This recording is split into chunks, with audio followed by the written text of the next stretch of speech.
since Spaces is powered by the Ministry of Retro Gaming. Morgcast.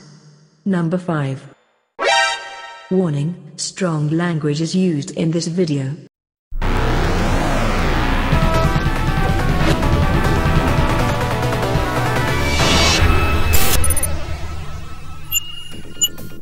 Since Spaces. G'day invaders and welcome to Since Spaces, and this is the Morgcast number 5. I am joined by the Ministry of Retro Gaming, and we have got 891. Hiya. We've got Grumpy Retro Gamers. Ciao. Maz Gaming. Hey guys. And we've got Sorek Space. How you doing? Hello. And this is my 4th attempt at getting this recorded, so I do apologise to all you guys. I might kick off with asking everyone what you guys are playing. I'll start off with you, 891. What have you been playing lately? All the usual stuff. I've been playing some Spider-Man PS4. It's pretty good. Quite like it. I said before, I was playing the original Zelda. Not very good. Also, because Ben reminded me, I've also been playing some Smash Brothers, which is very good. And that's, yeah. Okay, who's your main Smash? I'm still, at the moment, it's Pit. Okay. Right now. I'm open to change. Yeah. Yeah, he's pretty good. I'm liking him quite a lot. Alright, and Grumpies, what are you guys playing at the moment? Same as Ash, I'm going through Super Smash Brothers for the Switch. And retro, kind of retro if you want to call it that. I've been going through Star Fox Adventures for the GameCube again. It's one of my favourites on that system. Beautiful game, love it. Not a very popular opinion, that one though, but I guess it's... I think it's a lovely game. It's a bit of a hidden gem in my opinion. Yeah. It was very underappreciated, and I think, I just like to revisit every now and again. It's a great one-player RPG. It's great. What about you? I've been playing Farpoint on PSVR because I've got an aim controller. It's fucking awesome. And again, Ben, like Ash, Ben reminded me, I have been playing Smash Brothers, and that is a quality game. Ike's my main, I think. Okay, but yeah, so I've left like the single player really. I've just been trying to unlock the roster, so I've got 2 more to get. Cloud and some twat with a book just fires magic at me all the time. Oh, Robin. Is that what it is? Robin, yeah. Yeah, Robin, well, Fire Emblem. Yeah, he's nails. Is he male? Screw him. No, nails. He's nails. Yeah, he keeps ruining me. Right, really ruining me as well. So that's annoying me. But yeah, that's it. So games are great. And Maz, what about yourself? So weirdly, no retro whatsoever at the moment, but I've not had much time to play anything. So I've had my Switch on me. I bought Pokemon Let's Go for Christmas and haven't played it until about a week ago, and now that's all I played. It's just I'm kind of going through it. It's basically just Pokemon Yellow with better graphics in it. So that's like my best era of Pokemon anyway. So I'm not all that bothered about the 1,800 Pokemon that are currently the roster as is. I have no idea what the majority of them are. So yeah, this is way more my bag. So yeah, really enjoyed it at the moment. Come on. But you got to collect them all. I do. And Sorex, what about you? Yeah, I got not really retro, but 2 games I got for Christmas. Red Dead Redemption 2 I got, so I've been playing that. Yeah, it's a really good game. It's sort of hard to get into. I think Chris mentioned it on the last podcast. It's really hard to get into, but it's good once you get into it. And even though it's open world, for me it doesn't really feel like open world.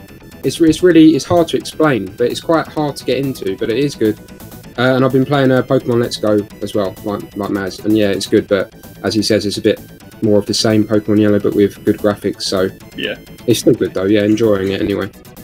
And that's for me. I've dusted off. I've got a PlayStation 3 again for the first time in years, and I've been playing PlayStation Battle Royale. Because everyone else is doing Smash, that's the normal thing to do. But I thought I'd go a bit different and play Sony's take on that. And I was asking the other day. You went for the shitter game. I don't know. I just. Those people having fun. Fuck them. I'm going to do that. I just wanted to see. I've already played it on Vita, and I just wanted to see how it looks on a big screen. Yeah, I think Sony had a red hot try at it, but it didn't quite have the same polish as what Smash Brothers has. And I was asking the other day on Twitter, would there be a sequel? And everyone's response was no, because Nintendo did it better. Like, has that ever stopped a company from releasing a clone because someone else did it better? Certainly hasn't stopped Sony. Yeah. I do think eventually we might see a sequel to that game, but I would like to see Sega try it. I would love to see a Sega or Smash Brothers style. That'd be really cool. Yeah. I could do that. That'd be awesome. All right, so we're going to get stuck into the first question. So the question is, will consoles survive the next decade? So we're coming up to 2020. We are in the future, apparently. And one of the things that is going to be involved in the future is no consoles, allegedly. Because we've got streaming devices now. That we don't even know if we're going to be having a machine that fits underneath a TV to deliver the gaming experience.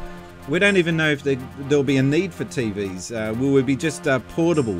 So my question is, what's the next decade going to look like for console gaming? Will we have consoles? Will there be a need for a PlayStation 5, an Xbox One, 2, whatever they're going to call that?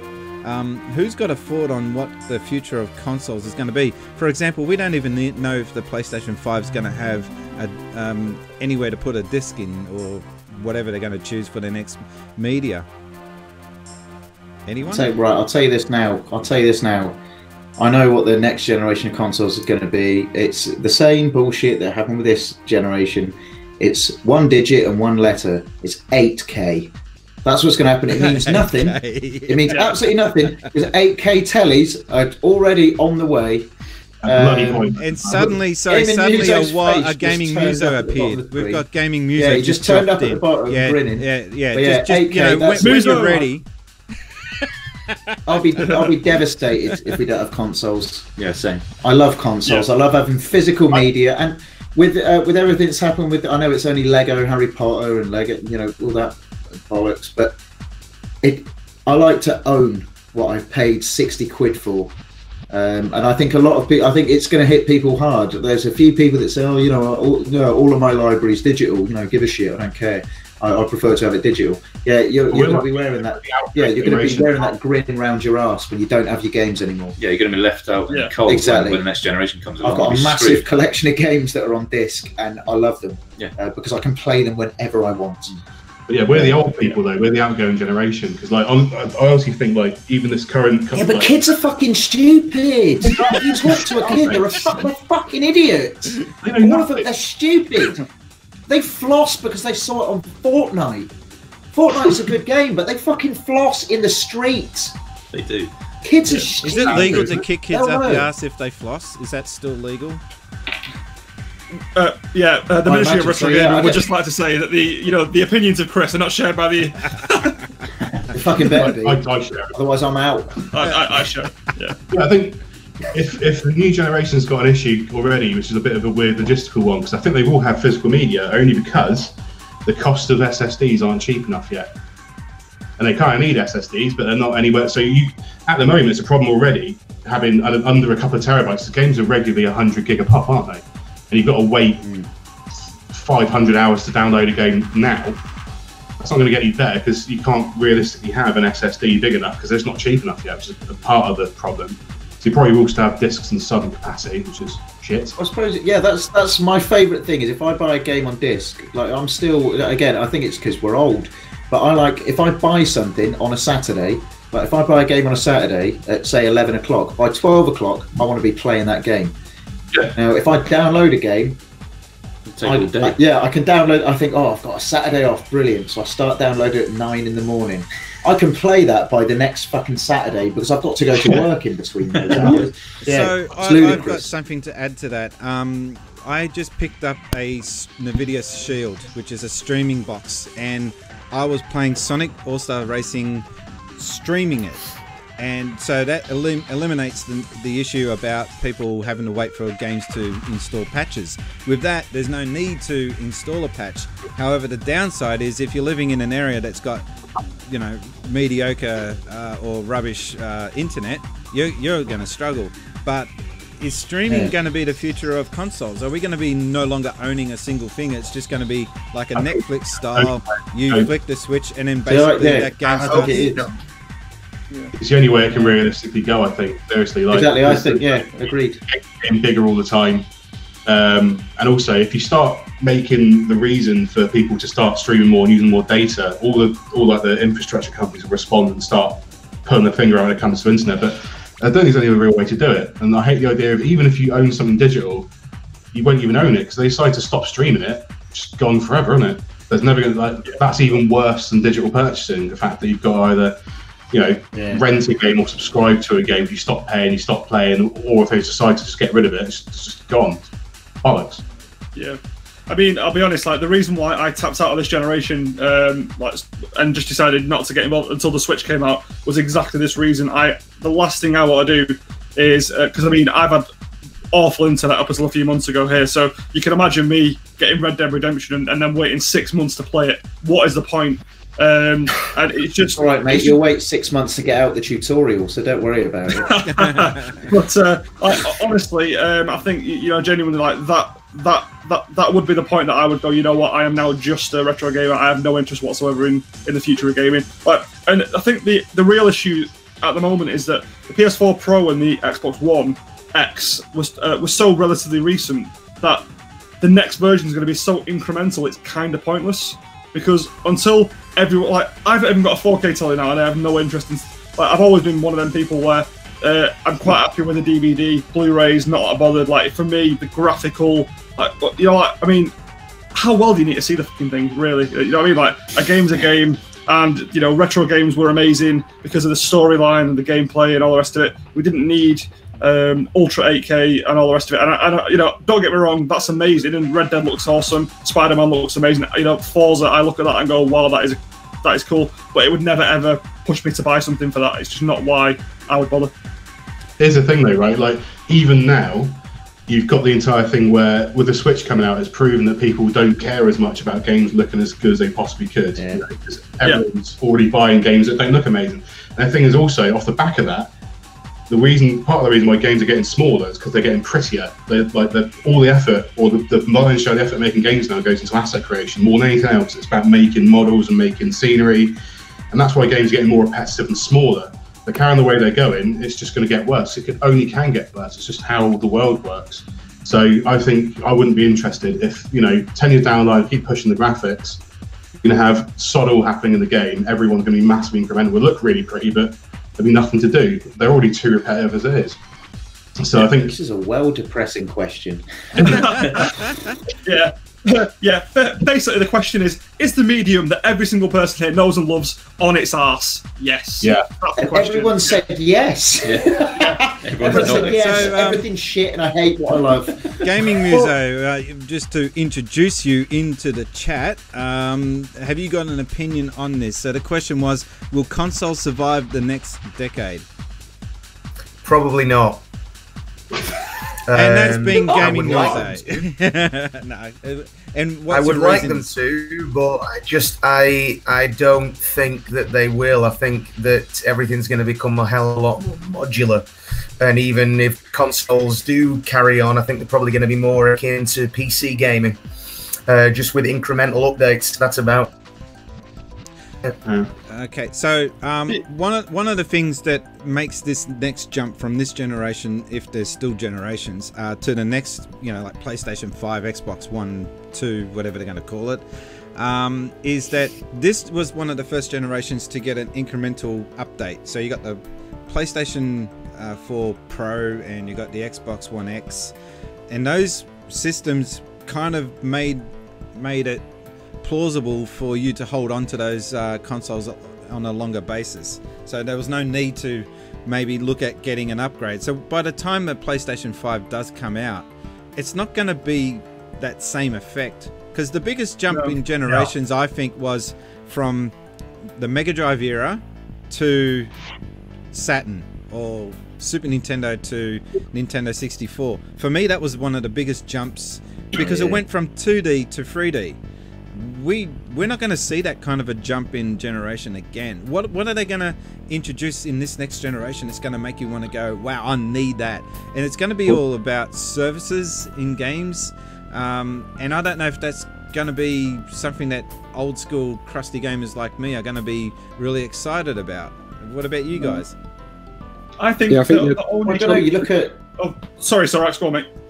So I say, yeah, the jumps in console in generations have been getting smaller and smaller and smaller and smaller, and I've been getting less excited about new consoles for a while now.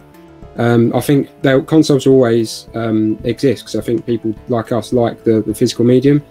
Even if the streaming comes in, which I really hope it doesn't, because like you guys were saying, if you're streaming or paying a monthly fee for games, you feel like you're never owning them. And obviously once the servers go offline, that's it. You've been paying for years, or maybe potentially years, and then at the end of it you own nothing because they've shut the servers or you've quit your subscription or whatever. So I like buying games. I'm a very old school. I like a gaming collection. But if streaming comes in, which I think it will eventually, I mean, Microsoft have already been talking quite extensively. Phil Spencer and stuff talking about how he wants streaming to come in and how people don't want physical media anymore. So I think it's inevitable and it will eventually come in. But, is this Phil Spencer who said that he doesn't think that people like sharing second-hand games and created a DRM? Exactly. Yeah, exactly. Literally no idea. Phil Spencer wasn't the one that came up with all that. He had to come up and clean up that mess from that Xbox One launch, and he's trying to be distancing himself away from all that. So I'm not surprised. Yeah, I don't think that Phil Spencer's necessarily the bad guy in all this. I will say he's brought the generation back for Microsoft and the Xbox because they've really suffered as a result of those releases. I mean, to his credit, he's won people back. What I will say is, I think with regards to that, is fan backlash has actually proved to be something of a positive for once. With regards to microtransactions and games as a service and the like, people aren't having whether it's because they're not ready for it or what, people aren't having it. And like, you remember when that Call of Duty game that they released the game, people paid 60 quid for it, they subscribed to be able to play it online, and then a couple of months after they'd made the sales, they then released a load of stuff that was behind a paywall, and fans said no, bollocks to it, no, we're not having that, and they stopped playing. So they removed that paywall. I think at the minute fan backlash is such that the game companies have to listen because it is affecting what they're earning. It's what they're earning after the game's been launched. Won't put up with this, but future generations will, because they just get so used to it. Our kids are so used to it. Exactly. But I hope that this doesn't stop. It's up to us to say, kids, don't put up with this. You don't need to. Yeah, exactly. But I think the way it is now, they're trying to make it a thing, and I'm glad it's not quite getting a foothold. And I hope this continues because we're the voice. It's our money. They need our money to carry on. They do listen to us as fans and as players. The longer we say no, get out, you can't do that to us. You're literally, this becomes, you're stealing from us, essentially. There's been there's been a recent example of fan backlash with the whole, what was that game that got announced where the guy got up on stage and said, "Do you not have phones?" Diablo. Oh yeah. That's a really good example. Yeah, Alien Blackout. Backlash there. But I've just thought of something like actually positive, though, legitimately positive come out of this, though, is really, really good for the indie community, right, and indie gaming, because the way AAA games exist today can't really carry on existing. They'll probably stop making standalone games entirely and just focus on the service stuff. That's brilliant for indie companies who actually do give a shit about making proper games. And services like Good Old Games, services like Limited Run Games, who do care about making sure people can own this stuff forever, so they do legitimately want you to do that. Hopefully, as all this mainstream stuff goes to subscriptions, because that's what I see happen, subscribing to all these games like Fortnite and Destiny and stuff, they'll exist as subscriptions. If we don't play it, hopefully the indies will start to get bigger and bigger. Like, look at games like Rocket League, one of the biggest selling games in history. It's an indie studio that's produced it, and it's massive, and hopefully more and more indies will actually benefit from it. And then the services that support them means that we'll have a secondary, new, mainstream thing, hopefully. I don't know. There's one thing I would say, and I'm pretty confident. Sorry, Chris. One thing I would say, I'm pretty confident that Nintendo would actually book the trend with this. Is one thing I would put out there. Let's be honest, Nintendo can't do online stuff now. So there's not a chance that they're going to be able to kind of get their act together in the next decade, to try and get that started. But it'll take them 40 years. Yeah, but genuinely joking aside, I think like Nintendo understand the fans better than Microsoft and Sony ever will, realistically. And I think they get that physical sales are always need to be there because they understand that people who've grown up with Nintendo for 25 years just don't want digital. They just do not want it. So I think it's good to have both options. Every single game that I bought on the Switch, bar maybe one or two, I've purposely waited to get it physical, and that will continue to be the case. And especially if you're going to release a console that has 32 gig internal capacity, obviously plus the ability, it's going to really continue to All right, so I think that the future of consoles is a little shaky, but I do think that there will be a market there for people to go out there and buy a box with a logo on it to stick games and be able to own physical content, and at least I hope that there is a future in that. But it's not going to be as straightforward as past generations. I think this is going to be one of the more interesting decades of gaming that we're going to see. I'm trying to be positive about it. I think that the games are going to be only going to get better. And with the rise of indie gamers, I think you're going to be spoilt for options, and that's going to be one of the biggest takeaways for the next decade, is just the amount of developers that are now out there. I'm getting people emailing me left, right, and center with preview codes for indie games, and it's just hard to keep up. So that's only a good thing, isn't it? Okay, so my next question that I've got. Okay, so YouTube has been a what? When did you guys all start to watch YouTube on a regular basis? For me, it was about 2007 or 8, but I never really got into it seriously until about 2011 or thereabouts. Can you guys recall when you first started really paying attention to YouTube? I was super light with it, I was kind of the kind of person that just watches cat videos until about 3 years ago. Like, honest to God, I still do that now.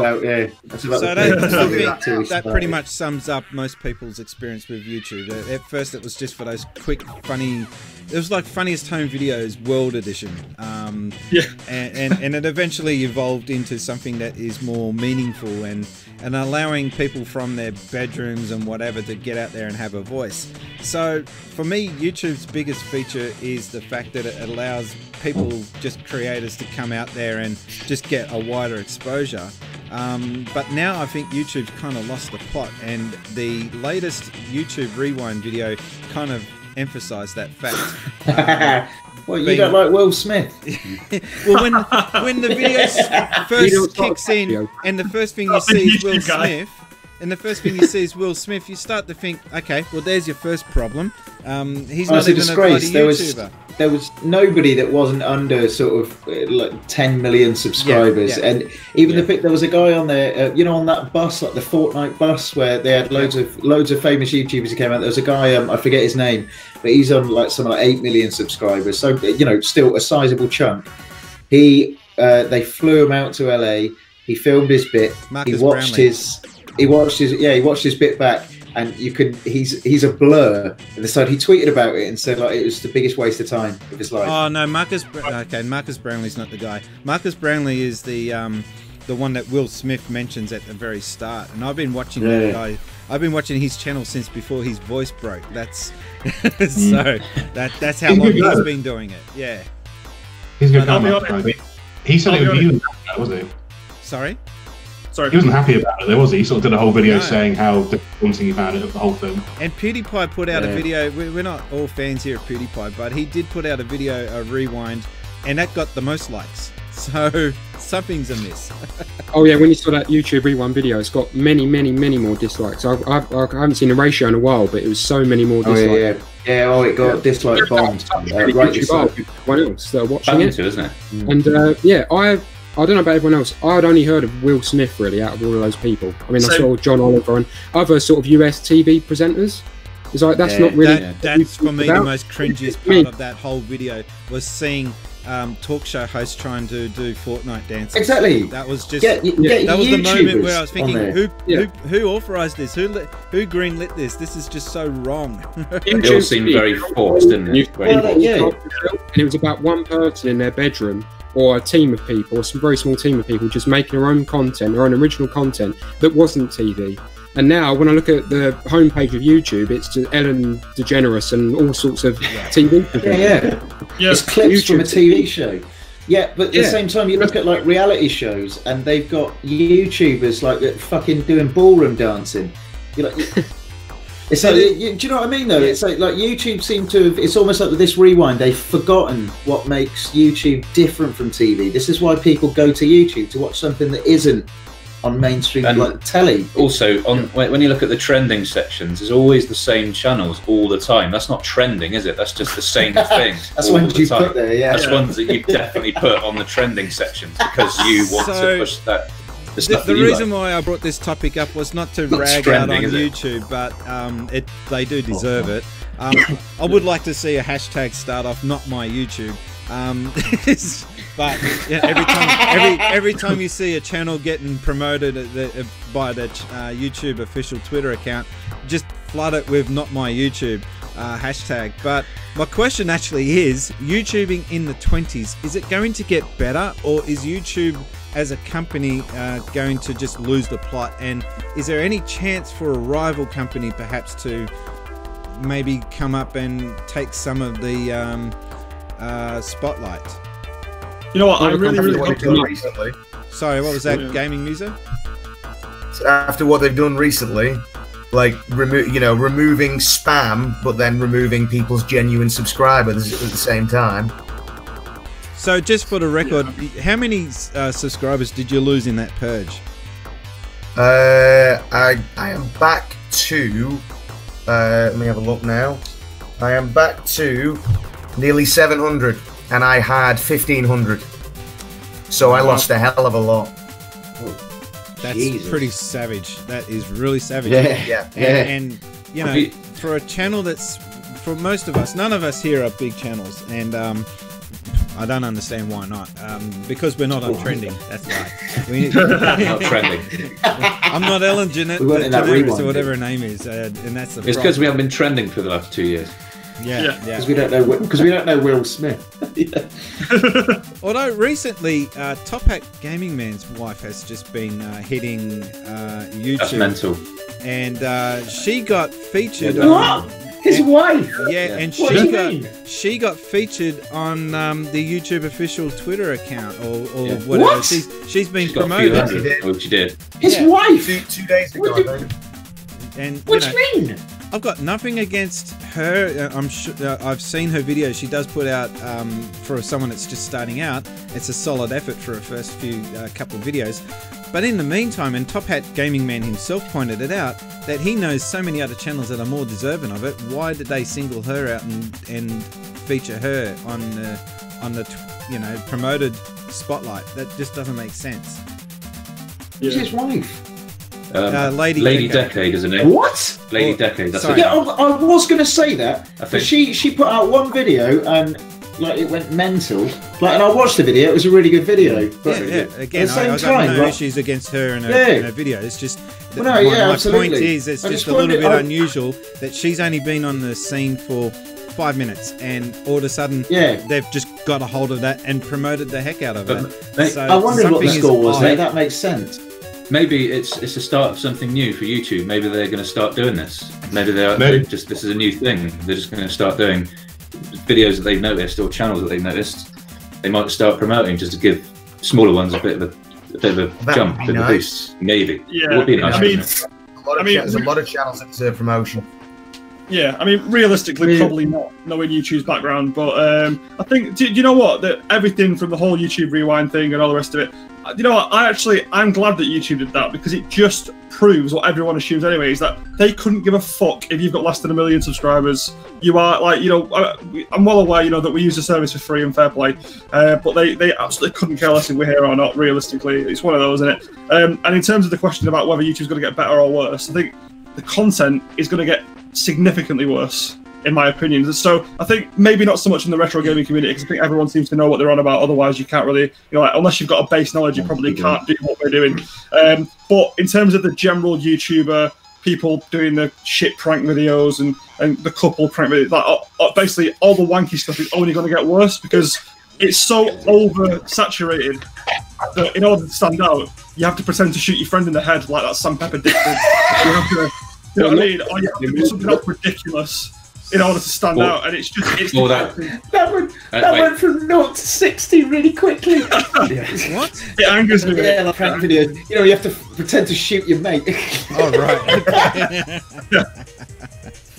Yeah, but that's the point, because but, I mean, he's not wrong. I mean, YouTube just seems to either promote the warm and cuddly, fuzzy charity messages to the hilt.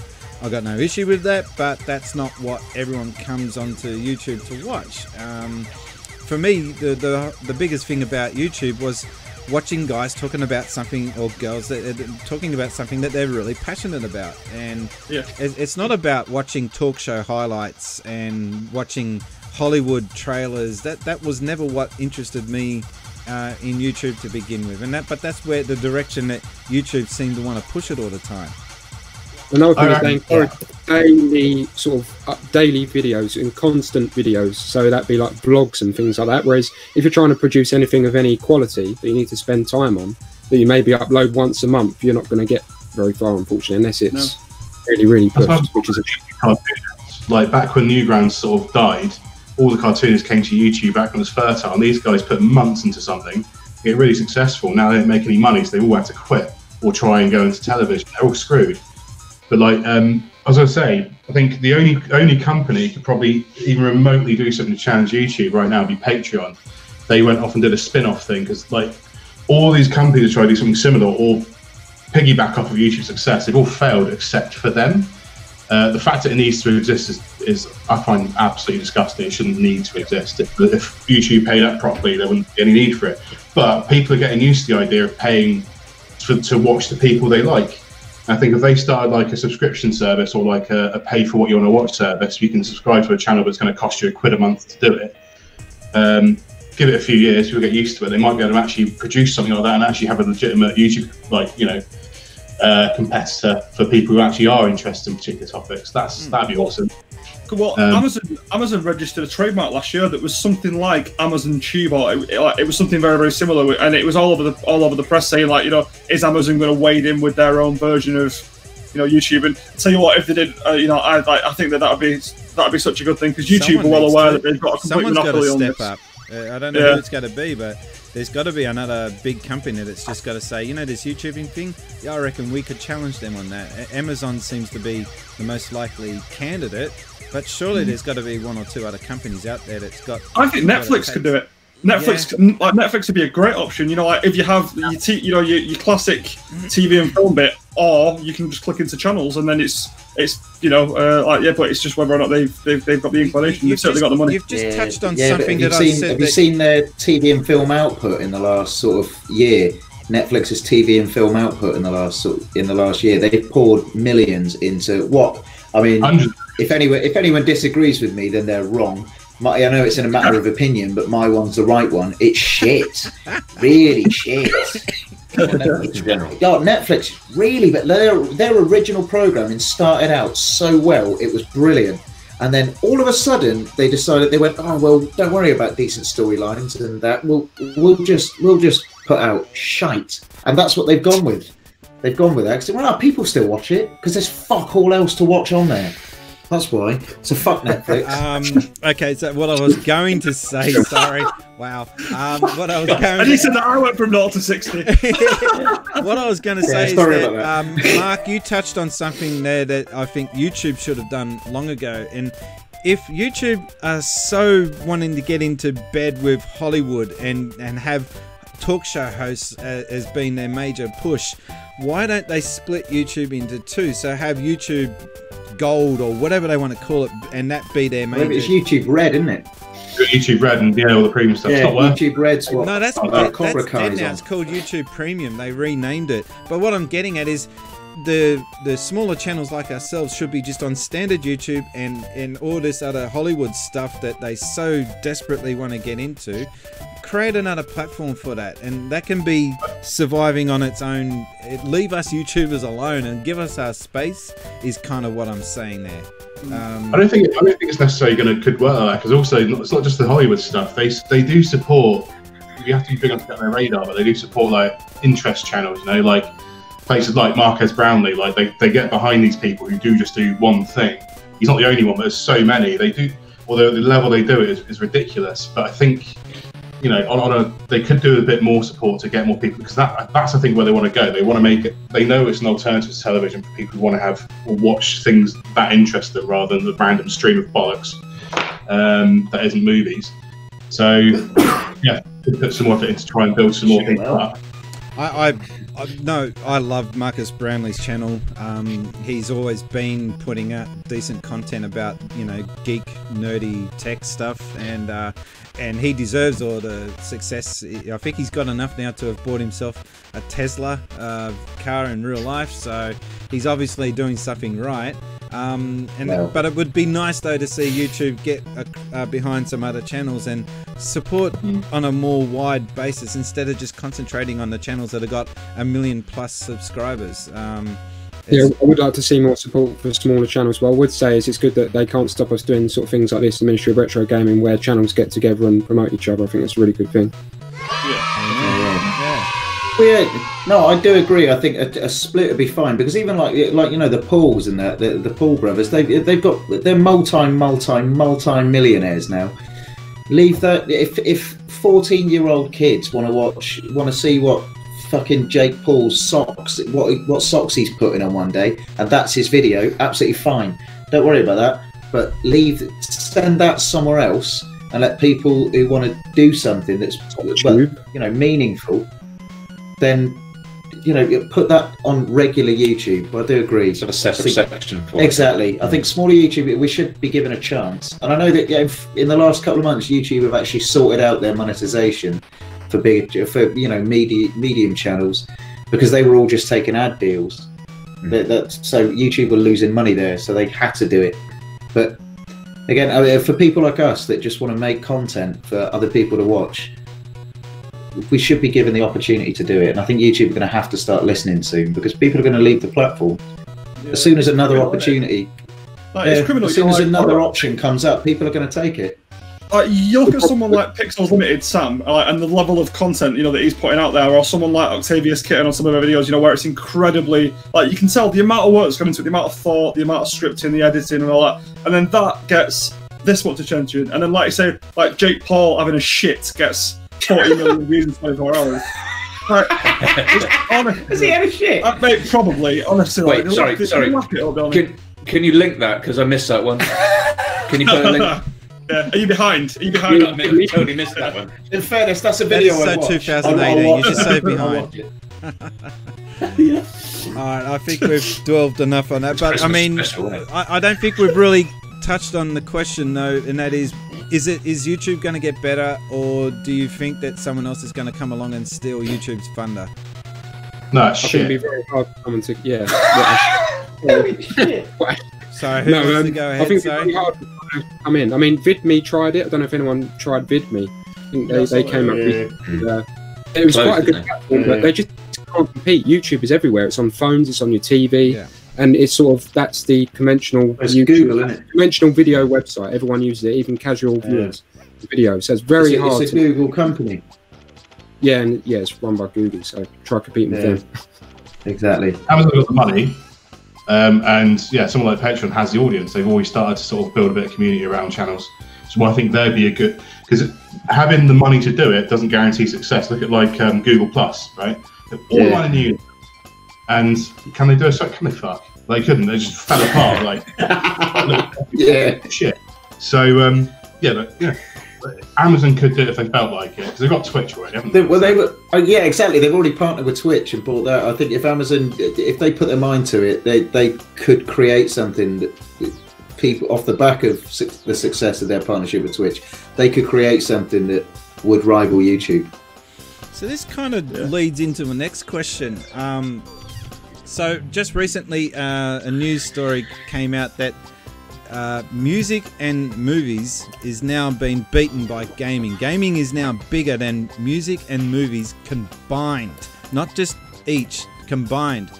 That is massive when it comes to the amount of revenue that gaming now gets. So will gaming continue to get even bigger, or will it rein back in? Is there any stopping to gaming as a medium, or is it just going to get out of control and eventually people will stop watching TV or stop consuming music and just go straight into gaming because it kind of combines those two mediums anyway? Well, comparatively, gaming's still in its infancy. When you look at the televisual mediums and movies, gaming's still relatively young. I think the only ways up for it depends. So it ties back into the first question. It depends entirely on whether it can retain the music industry is over 100 years old. Yeah. And gaming really is just a child in comparison. And that's it. Sure. And there's a famous thing: people can do what they want. I mean, anyone can be anything. But people said to Beethoven, you can't be a musician because you're deaf. But did he listen? No, he didn't. No, he didn't. I mean, I think that tells us everything we need to know. Because he was deaf. I wanted to be a velociraptor and that didn't happen. So, so I think that's nailed it there. Yeah. Question. End of point. Chris has done it. There we go. Question answered. Let's move on. Yeah. Chalk it up. What part of that number comes from gambling and loot boxes and stuff like that? Because that makes so much money for the big. So I think that sort of numbers a little bit. And if gaming goes more direction, if countries don't step in and they try and basically get more kids to fucking gamble, basically is what they're doing. On that basis, I can see it continuing to grow for absolutely wrong reasons, and basically kids just like sitting in the bookie bit in their bedroom in their pants. Yeah, but I haven't really got a point there. I think it's shit. Yeah. Gaming news, though. Oh, sorry, didn't mean to interrupt. Sorry. No, go on, mate. Gaming news, though. Do you have an opinion on whether or not music will be overtaken by gaming, or is it's just going to be melded into the medium? I think they kind of go hand in hand because there's more and more like cinematic music being made for games these days. You know what I mean? Some of the soundtracks are phenomenal. Some people I know are playing certain games purely for the soundtrack. Halo. So things like that. Yeah. It did have an iconic soundtrack. So whether that'll continue, I don't know. So I personally think that eventually music might just piggyback off the gaming industry, like you said, and eventually just the CDs or whatever it is we're going to be buying in the future, or just download digital content, will be based off soundtracks from gaming. It's just going to be like a blurred line between the mediums, but I don't know, movies won't go away. The Avengers movies seem to be, or the Marvel movies seem to be just doing fine. Didn't the latest Avengers movie become the biggest selling movie of all time? Just help me out here. It's up there. Isn't it? It's up there. Yeah. I thought it was Black Panther. Avatar's still the biggest ever, because that was obviously. Have you actually watched Avatar? Because it's not a terrible film, but Jesus Christ, for that to be the highest grossing film ever, to beat Titanic, which their love was pure. Those two had only each other. I fucking love that film. And I've got it on 3D Blu-ray. Avatar was just a guaranteed success. It's basically Fern Gully for adults. Exactly. Avatar is Fern Gully for adults. It's the Smurfs for adults. Yeah. Also, who keeps giving Sam Worthington work? Who keeps saying to Sam Worthington, you'd be great in this? Fucking hell. Sam Worthington's a shit actor. It's the same producer that keeps saying, get me Jay Courtney. Right, so the best description I've ever heard of Avatar, right, I got a screenshot today. A paraplegic dude gets a brother's hand-me-down remote control alien, falls in love with another alien, fights on planet human, and decides he likes being an alien more because apparently he thinks living on a planet full of terrifying animals and waiting for humans to come back sounds like a good time. And there's a screenshot. Spot on. Nice. Spot on. Nailed it. Spot on. That film is dog shit. And also, Did you get it from the back of the DVD? is that the copy? Yeah. Also, everyone keeps saying like James Cameron. They say whatever film they say, oh, well, he can't carry on with that franchise because he's been focusing on Avatar, the next 4 films. Sorry, that film was fucking 10 years ago, and he's done shit all else since. Either put out another film or fucking leave it. Ridiculous. Sort your fucking life out, Cameron. You need to stop dicking around with people. Make another film, or just stop with your fucking adult Smurf movies. Cameron! Bollocks. No! Exactly. He needs to be stopped. It's ridiculous. Jim, you fucking onion. Yeah, exactly. He is. He's a fucking sprinkle. That's what he is. So, Proper. so Right. So, we've going back to touched the on question. nerve, yeah. Yeah. going back to Let's answer the question, shall we? I'm going to move on. I like I've it. got one last question, which is just a surprise on you guys. I haven't made you aware of this question. Recently, Primo Game Guides folded up, so they're no longer making gaming guides, which is kind of sad because I love gaming guides. I love when you buy a game and then you buy the guide along with it. It kind of forms part of the experience. And this is only for the AAA games. They're really, those 1 games per year that you really enjoy or looking forward to. You get the guide along with it on day 1 release. But the fact that they're folded up means that is that the end for guides? Is there a purpose for guides, or is there a future? I just recently picked this thing up. Still haven't opened it, but it is a massive guide. Back to front to you guys, but basically it's the complete official guide expanded edition. So is there any need for guides? I mean, I know that people just go online and they go to YouTube to figure out how to get past that difficult bit in the game, but isn't having a book like this with illustrations and beautiful artwork and maybe some behind the scenes look at the game, isn't that something that we're going to miss? Is that something that we should be trying to hold on to? Yeah, it's a very similar question. Is do we prefer physical or digital? And yes, we prefer physical, but it's going to be aged out, and in the end, it's all going to turn digital. So as you say, people can just look up guides online now, or even, as you say, YouTube videos where they just see exactly what you need to do in the game and exactly how it looks on your screen to get past it. So I love game guides. I've got loads of Final Fantasy ones, and even now, even if I'm not playing the game, I can flick through it and read about the characters, read about the story, and they're really good to collect. I love game guides, but yeah, I think they are dying. They will fade out very soon. And it's kind of there's like coffee tables, like just a nice thing to flip. I think that'll probably be some market for it. Oh no, I've got what was that? I'll show someone that and not read it and put it on my coffee table and look at it. Exactly. Have you seen the sort of the Hyrule Encyclopedia? There's like 3 books, and it's got developer art. It's got the art from Nintendo. It's got it comes in a big chest. Yeah, it's got the workups. I think there's still a market for that, and those things cost like 60 quid. I've got one of them. It's the best 60 quid. Not the best 60 quid I've ever spent, but it was all right. Whoa, the audio went combination of the two. What the hell happened there? The audio jumps up and down every now and again. So sorry, Chris, continue on. The audio's gone back to normal again. Just nearly had a heart attack. Sorry, Karen. It wasn't us. It was fine. Don't worry about that. It wasn't us. You keep saying it was us, but we didn't hear it, so I don't believe it happened. I think it's a conspiracy.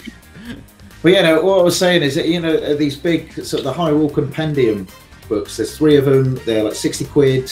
I've got one of them. They're lovely. And they've got artwork in them. They've got the complete history of like the Zelda series across 3 books. I think a combination of 2. I wouldn't like to. I've read that on the internet, but I like to have it to put it on my bookshelf. And I think a combination of both. Put a guide in there as well. It combine the guide with like the developer artwork. Combine it with the beautiful sketches. I think Brian's off. I think he's got something I would enjoy here. Same with what Sorax was saying. I find myself skimming through some of the ones that I've got. Brian, do you live even when I'm not playing the game? Brian, do you live in a GameStop? Because that's the merch section there. Like, might as well be. But I was going to say is that, I mean, you can. That's a pile of merch. But yes, you can go online and you can look up that YouTube video, or you can read the bit to get you past whatever you're struggling with. But can you get this? Look at that. That's a Skyrim. Look at the size of this. And guess what? I picked this up for $10. $10. That's all it cost me. And this thing's insane. It's just filled to the brim with content.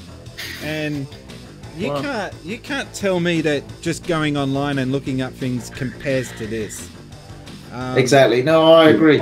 Isn't it? I agree. Yeah, I agree. Yeah. I think it's a crying shame that it's going out. And I kind of feel like I predicted this. So back when I was working on the Sega hotline, we used to just be staring at a green monochrome screen with text basically that we had entered in. We didn't have the folders like they had over at Nintendo. We were one step ahead, and we had interactive computer screens with the text updating live, so that everyone was looking at the most latest information we had on the game. But I remember saying to the guys that, this is just going to be pointless one day. And they were looking at me like I had a second head or something. Like, what are you talking about? And I said, well, everyone's going to eventually be able to tap into some sort of a network and watch the game being played. And that's a lot of nonsense. What are you talking about? But now, fast forward to 2019, you've got it's happening, and now the guides themselves are no longer needed. YouTube has kind of killed that, and just online Wikipedia pages have just killed the need for any guides. It's kind of sad. Yeah, I use it for different things. I think if I'm stuck somewhere, then I will jump on YouTube, and it's obviously 10 seconds. You can see someone literally do the exact thing you're clearly struggling to do, and then it gets you through. Yeah, but when it comes to kind of getting really in depth with like something like a Skyrim, or it's mainly RPGs that I pick these books up with. You kind of you're reading the backstory, you're really getting engrossed into it, and it adds another layer to the game. So I think there will always be a need for that, and it's very, very different to just watching a YouTube player play it themselves or whatever. So I think it's still a valid medium. It can still survive, but I think probably the next generation maybe less interested, I would imagine. So I find it easier to use the book than look it up online. Me personally, that's just me being old. I'm just an old person. I find it easier to look it up in a book than to actually look it up on my phone or on YouTube when I'm stuck on a game. Controller in your hand, books in front of you, TV's got there. the book right on my lap. I can just read it, and then I'm fine. Yeah, but that's just me. So it is a shame. Really to get 100% completion without a guide. There's so many secrets in different levels. Yeah. You still need a book. If I'm stuck in a game, I will not look on YouTube. That would be my very last resort. So absolutely. I really want to be able to work out on my own. So that'd be. I remember the struggle when I was a kid. So I don't want to lose that, because at the minute I feel like I was smarter. And the satisfaction when you get it yourself, you work it out yourself instead of looking up on YouTube. It's rewarding. It's amazing. Yeah. So I actually don't even know if the latest games get guides. I know that there's guides. Instruction manuals. Exactly. There's guides for Fortnite, but of course there is, because that's a money-making opportunity, because that game's ridiculously successful.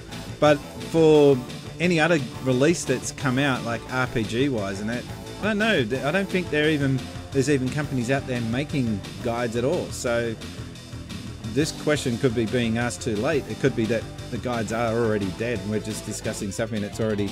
We could be standing around a corpse. What was interesting, right, about when you had guides before, because they'd always be working, like, especially the Final Fantasy guides, which I also absolutely love, is they work where to build the guides, right?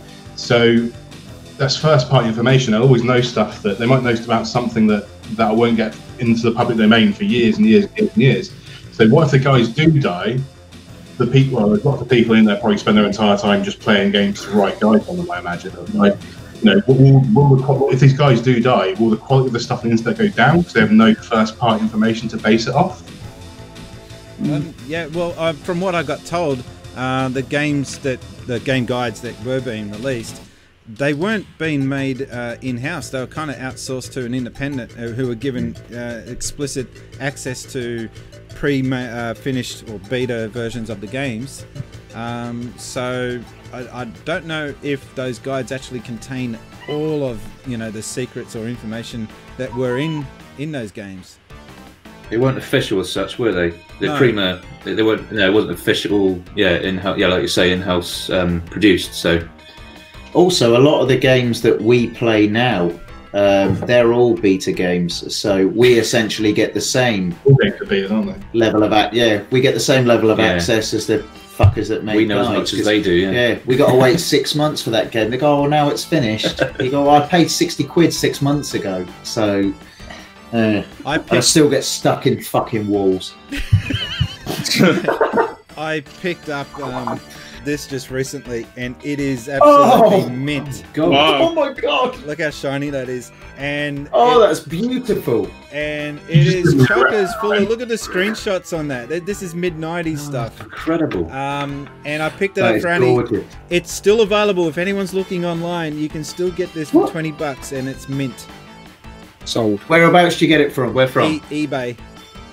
Give me my phone. But, Genuinely. I couldn't I will believe buy that right I now. could not believe the condition of this when it arrived. It was just so immaculate. There's not even a single crease on it. It's just unbelievable. Yeah, I mean, So someone's had this in their warehouse or something for all these years, and now they're selling it. Over 4,000 screenshots, fellas. Wow. I'll tell you what. Actually, going back to an earlier question, just based on that, if physical games die out, like I'm glad that I'm hoarding them, because those things will go right up in value, and then Ben and I will, through selling Xbox 360 game physical copies, we will be the subject of our own fucking YouTube videos. That's like a paradox. Exactly. I'll be selling a copy of fucking Predator Concrete Jungle on PS2. The whole for universe was 16 grand. Yeah, I'll make a video about how I'm a prick. I love that. We'll supply our own 100%. content. Right. Yeah, exactly. Yeah. Supply our own Imagine that. They go, oh, who's selling this for 16 grand? I go, yeah, it's me, you fucks. Yeah. Incredible. So you've given It is up. the best You've time to be given buying up calling things them at the out. moment. You've joined them. eBay Yeah, selling. I mean, it's inevitable. It's Stockholm syndrome. You always become the thing you hate the most. Yeah. All right, guys. I literally went to a day and bought, literally, no hyperbole, a dozen Xbox 360 games for £17. Some of them were 50p. It was nuts. So yeah, hoard as many games as possible, and then you can be Chris. Actually, Well, that's it. I've got a 470 game Xbox 360 collection. It is a big collection. Right now, it's worth absolute dick, but give it a few years and it will be worth 2 dicks. The cheapest game I ever bought actually was 25 pence. 25 pence. 25p. Yeah, What was and it? It's from an official shop, and it was Dark Angel on the PS2. Oh, right. Oh. I was That's assuming not even- that it was going to be any Wii game. No, that's not even that shit. That's not even too That's shit alright. a game. That's not bad. That's a good pickup, mate. Yeah, that's a decent game. I personally Ish. think that the one collection that's going to go up in value to a ridiculous amount is the Wii U. I think the Wii U is going to be one of Yes, those yeah. console collections that everyone's going to go Yeah. after, because one, it didn't sell well. There's not that many copies of any of the games out there, but it is a piece of gaming history, and it is Nintendo. And everyone's going to be looking back on the Wii U and thinking, yeah, we really should have got on that format back in the day. I think a lot of people are kind of regretting not buying the Wii U because all those games are glad it now failed, being though. ported over. It's like, oh yeah, these games were good. Yes, they were good, you idiots. Why did you Yeah. not get on that format when it was big? See, what but the thing And is, even now on eBay, they sell for retail. They still go for retail. Like if you want to buy, buy a copy of a new Super Mario Brothers Wii U, even though it's coming out on Switch at the end of the month, it still goes for retail. And it's same for even games like Zombie U, which was actually quite good, to be honest. I had to buy that for retail after you know, I bought my Wii U a year ago, and I still had to pay retail for it, and that was a release title. Well, I did my classic thing. Oh, sorry, I was going to say I did my classic thing where I had absolutely zero interest in the Wii U until I heard there was cancelling it. I was like, "Ooh, interesting! Ooh, yeah." Every damn time, Exactly. every time. It's like the Mega CD all over again. Mega CD is so good. It just got It's so amazing. much I love it. Yeah, It's got so much shit on it though. Yeah, but it's a great little device. Well, I just don't have one, so it's bollocks. Don't be getting jealous, Chris. Don't be getting jealous. Sorry, mate. Well, yeah, well, I look good in green, so. I've got one and I love it. All Sorry right, about so that. I think that will wrap up the podcast. I just want to go around now and ask you guys, what are you currently working on? Is there some video that you want to promote or push? We'll start with you, 891. Oh, hi, yeah. So I'm working on a bunch of videos at the moment, one of which with some people from the ministry. Well, I'm working on 2 videos, both of which have ministry people probably in them, probably. Also... You don't get that invite. Huh? You don't get that invite. You did. This is a little bit awkward. Oh, yeah, no, I know what this is. That's fine. Also, I've got to show this off because I just bought this. Oh, Is that a It's beautiful. What was it called? Yaruzi, or they had a No, weird name. Yaruzi. It's like fucking by far the most rare thing I own now. But also, I'm thinking about making a game on it. So I'm actually thanks to Yeah, it's someone a dev else on kit. YouTube. It's a dev kit, right? What? It's a development kit. It is, yes. It's a consumer development kit. They brought it out in 1996. I've wanted it since it came out. I want it more probably than anything else in entire gaming history, and now I've got one. Fucking amazing. Yay! But yeah, I'm making a little game on it, and I'm chatting to someone else on YouTube about maybe helping me showcase that game, which may or may not happen. Who knows? Wow. Yeah, so I might be doing that as well. It's That's it. awesome. Not everyone can boast that they are making a game. Most people are just playing it and talking about it on YouTube. So, no, that's pretty cool. Oh, the game will make me shit. I guarantee it'll be awful, but I'm still going to make it. Yeah. It's a good game. So, Grumpy Retro Gamers, what are you guys currently having coming up on your channel? Well, due to the popularity, a couple more of those eBay, retro gaming eBay listings videos, we can't ignore it. People do seem to love it. So we're going to have to do some more. Yeah, and also stuff that people aren't going to love. I'm doing a whole video addressing those fucking comments, suggesting ways to kill me. So I'm not having that. Right, I'm not having that. And I've also been learning to code, so I'm making a NES game. Oh, mate, amazing. Interesting. Oh yeah, but I mean, it's in its infancy. It turns out that I thought oh, I'm quite clever. I'll just be able to just sort of pick this up. It's not quite that simple. So I've got up to a certain point, and in about 4 years, maybe you'll be able to play this NES game. But I will. My plan is to release it as a ROM, and just for free, so you can all have a go on it. Is it going to be a It's gonna beat be 'em up? us. Is it going to be a beat 'em up where you go around attacking eBay sellers, or? Well, all right. Well, I'm going to have to change it because essentially you nailed it straight away. That's that's pretty savage. Actually, I thought it'd at least take 2 guesses. But yeah, that's pretty much it. It's a bit like Contra. Double Dragon. Yeah, a bit like Contra, a bit like Double. So you can pick up weapons like this. Yes, Double Dragon / Contra, a run and gun. Run and twat people. And each boss is a seller that's selling a nondescript piece of shite for 16 grand. So, yeah. Right, if you go back to earlier question, if you guys want to do on YouTube Rewind, what you should do, get really popular, just do a video of lynching Chris. I'll be honest, I'm actually Take a vote. not so thrilled about that prospect. Yeah. Fancy that. I quite like living. Gaming Muso, what have you got coming up on your channel? I am currently working on a video about overclocking a 4-year-old laptop that was never designed for gaming. So I've been capturing a load of game footage running on it. Yeah, that's what I'm currently working on. I've been trying to run games on it and been like, what game will run on it, what game will not run on it. So far, pretty much everything I've thrown at it works. So yeah, I'm trying to find the bottleneck, and then I'll do. Don't spend thousands of pounds on a new gaming rig. Buy an old laptop and overclock the fucker. You know, Nice. like don't spend loads of money. Don't spend loads of money. Live like a poor person, which I am. And then I'm of course trying to learn how to edit videos now on Windows software because I'm no longer using a MacBook. So yeah. Windows It's- Movie it's Maker Power for the win. Director. Power Director. It's great. I've got tons of stuff. I've got the one that I'm kind of working on at the moment is DaVinci Resolve. Da Vinci's good. So, I like yeah. Da Vinci. There is And Sony Hitfilm as well Vegas. is one. Sony Vegas was available on a Humble Bundle, and it's the good version, 15, not 14. And you can pick that up for about $30 on Humble Bundle. So that should be something you should be looking at, I would say, because that's what I use. It has its faults, but it, for the most part, does the job really well. Now, Maz Gaming, what have you got coming up on Maz Gaming? So the Maz Gaming Awards, I've only actually managed to get one video up so far. So they the plan was to get them all up, like pretty much at the start of the year. Okay. Yeah. I Well- was expecting loads more. We were looking for waiting Yeah. for that. Honestly, well, you know, they are still all here, and you know, like, they are still all coming. Basically, I've only awarded been it. home. Don't even send mine out. Yeah. You fucker. Wait, I want my award.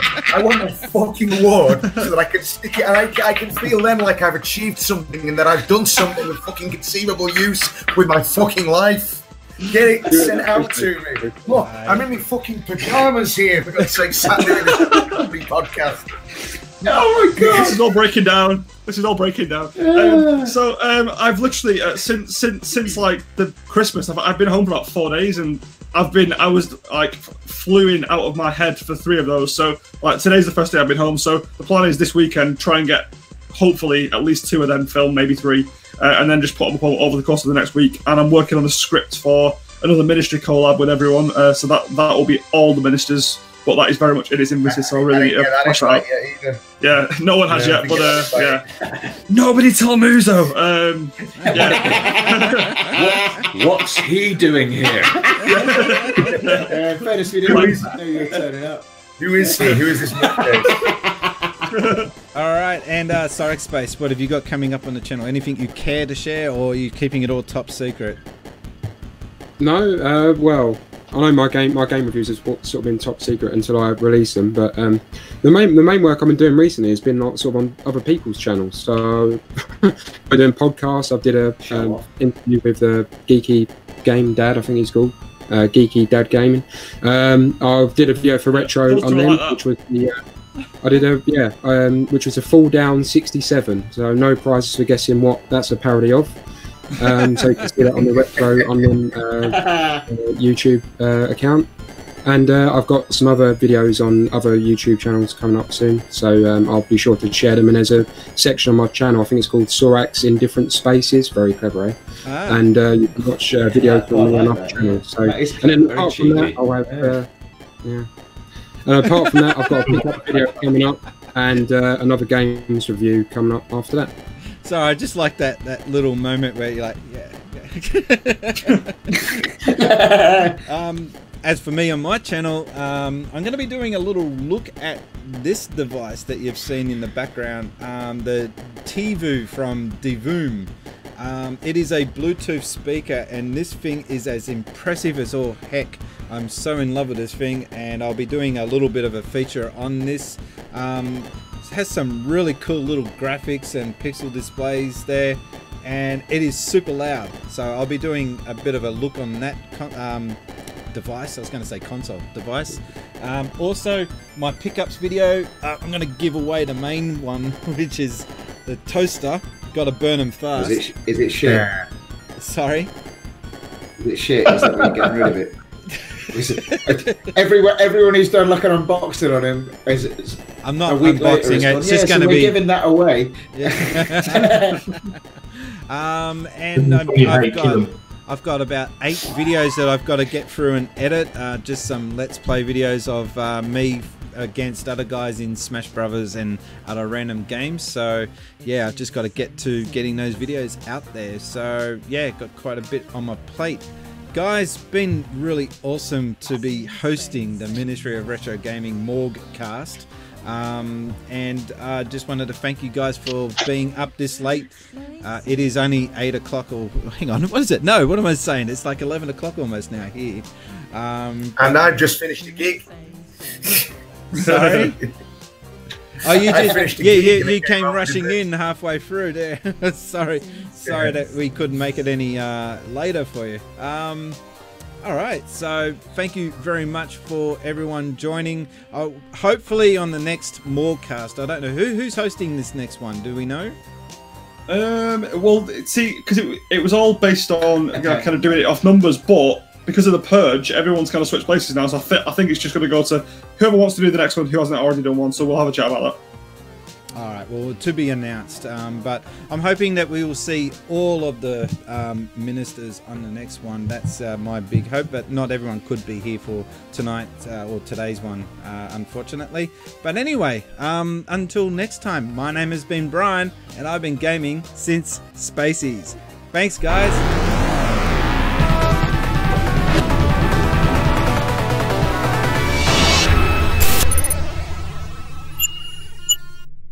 Since Spaceys.